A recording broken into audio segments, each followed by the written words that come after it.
Question number 3.2. What would be the interaction force between two copper spheres, each of mass 1 gram, separated by a distance of 1 meter? Copper spheres हैं, 1 gram mass means very small spheres हैं, 1 metre distance compare में इनका जो size है very small है। तो इस condition पर कूलम्ब्स का, ठीक है, इलेक्ट्रोस्टैटिक फोर्स का फार्मूला हम लोग इजीली मतलब अप्लाई कर सकते हैं डायरेक्टली।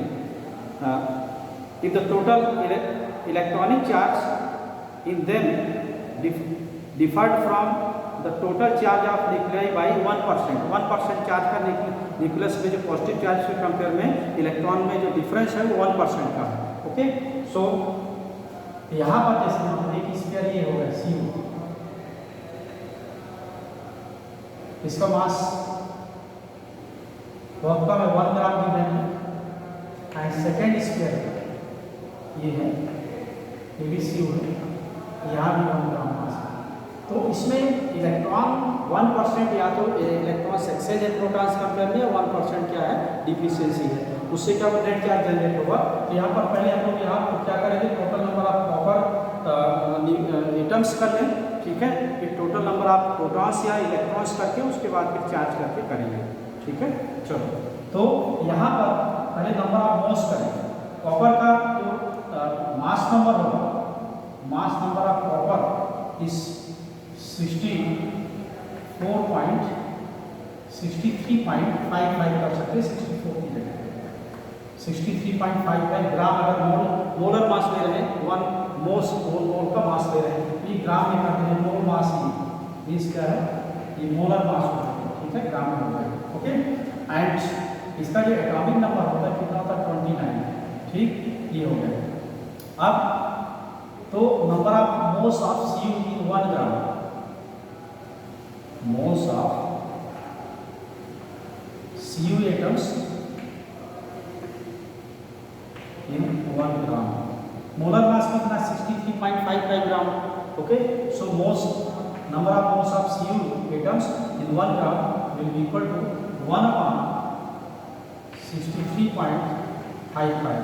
अप्रोक्सीमेट 64 भी आएगा, स्टैटिस्टिक्स में लिया जा सकता है, अभी हम लोग ले रहे हैं, ठीक है। ये मोल्स हो गया, these are moles suppose n।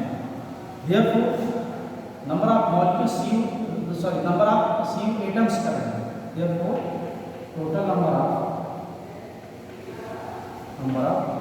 CU atoms in 1 gram is equal to, तो 1 मोल मीन्स 1 एवोगैड्रो नंबर, इसमें एवोगैड्रो नंबर मल्टीप्लाई करना है Na/63.55। ओके, ये हो गया। अब हमें क्या करना है, नंबर ऑफ यहाँ पर प्रोटॉन्स चाहिए या नंबर ऑफ इलेक्ट्रॉन चाहिए, तो नंबर ऑफ प्रोटॉन्स न्यूक्लियस में कितना होता है, equal to atomic number Z। Okay, so Z आप मल्टीप्लाई करें, therefore total number of protons और electrons in 1 gram C, this will be into Z होगा इसमें, तो Na into Z upon 63.55। Okay, अब इसका 1% इलेक्ट्रॉन्स का डिफरेंस है, तो डिफिशियंसी ऑफ इलेक्ट्रॉन्स एक्सेस, ठीक है, 1% होगा इसका। तो 1/100 इसको मल्टीप्लाई कर रहे हैं, therefore deficiency of excess of electrons, exchange of deficiency of electrons n is equal to 1% of this, so it will be Na into Z upon 63.55 into 1/100। okay, and then charge on each sphere, magnitude of charge on each sphere, Q will be n into E, so it will be